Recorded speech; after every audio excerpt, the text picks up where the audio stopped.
Every January, people slow down. They look back to the year that just ended, they look forward to the year ahead, and they ask themselves one simple question: how do I do life better this year? This is not new. People have always done this. But in 2026, this moment feels different. Across Africa, the start of the year is not just about hope. It's about control. It's about stability. It's about survival with dignity. At Fieldwork Africa, we see this shift clearly in what people say, how they spend, and the goals they set. So today we are unpacking one question: what do people 2026 goals tell us about consumer behavior at the start of the year? Across social media, surveys, and everyday conversation, the goals look familiar, but the tone has changed. People are saying things like, I want to save money this year. I want to be healthier in a way I can maintain. I want to learn a skill that can help me earn. I want less stress and more peace. Health goals are not extreme anymore. People are no longer talking about perfection, but they are focusing more on consistency. I'm talking 10-minute walks, better sleep, less sugar, small habits that last. Money goals are even stronger. I'm talking saving, budgeting, paying off debt, starting small side hustles. For many people, saving money now feels like self-care. It feels like protection. This tells us something important. People are not chasing luxury, they are chasing balance and a sense of control over their lives. So why are these goals so strong right now? The answer is pressure.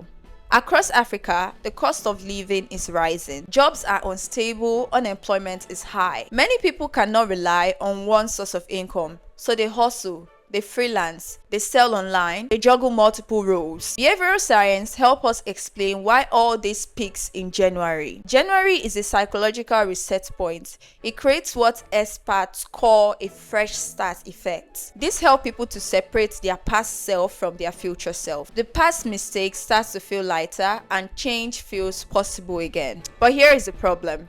In Africa, economic conditions quickly change these goals. So for people to not abandon their goals, they find ways to adapt to them. This is where behavior really changes. Instead of big long-term dreams, people now focus on progress they can feel now. Small wins, short-term results, daily relief. People want to save, but they are willing to save in small amounts. They still want to grow, but they want to choose skills that will pay off quickly. They want joy, but they will choose joy that fits their budgets. This is why we see small treats, short trips, and present focused spending. And this is not irresponsibility, it's emotional survival. People are trying to feel stable in a world that feels uncertain. At the same time, AI is becoming part of this journey. People now use AI to plan goals, to compare prices, to find side hustles, and to manage budgets. Goal setting is no longer in the mind, it's becoming digital. Now, what does this mean culturally in Africa? In Africa, goals are not just personal,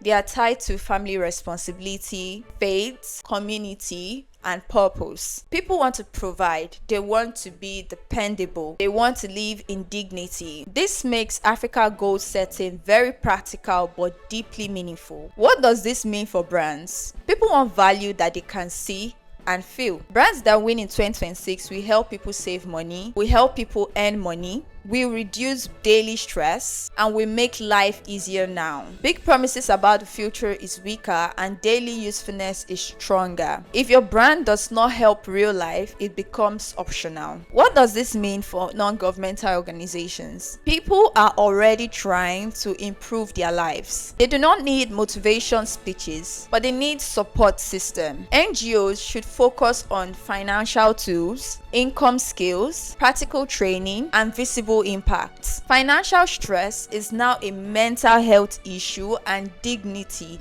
matters. What does this mean for policymakers and industries? People are sending a strong signal. They do not feel safe economically. Success is judged by daily experience and not policy documents. That is lower food costs, cheaper transport, easier access to services, and digital inclusion. This is what people feel every day. While New Year goal setting is a global behavior, in Africa it is shaped by economic pressure, hustle culture, and purpose-driven survival. This means brands, NGOs, and policymakers must meet people where their real lives are and not where trends imagine them to be. At Fieldwork Africa, this is how we turn consumer behavior into insights and insights into better decisions. Because understanding people is where the real impact begins. If you enjoyed watching this video and found it useful, then you are definitely going to like